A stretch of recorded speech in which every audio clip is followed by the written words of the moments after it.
السلام عليكم.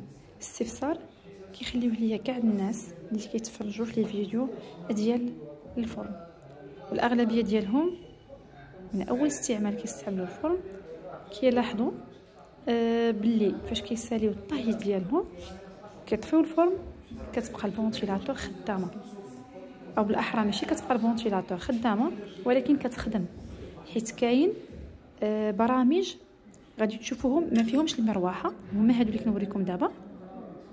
انا غير كنوريكم هاد الامثله اللي كاينين في هاد الفرن. بالنسبه للفرن ديالكم غتلقاو برامج ما فيهمش المروحه، ومع ذلك فاش كتطفيو الفرن بعد الانتهاء كتلقاو المروحه خدامه والصداع ديالها كاين في الفرن.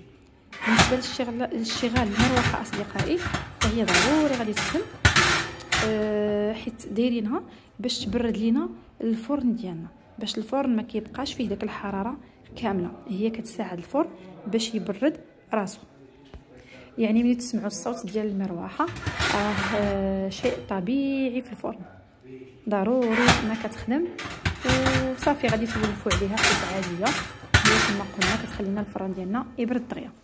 اصدقائي كنشكركم بزاف وكنتمنى لكم رمضان مبارك سعيد، والى اللقاء في فيديو لاحق ان شاء الله.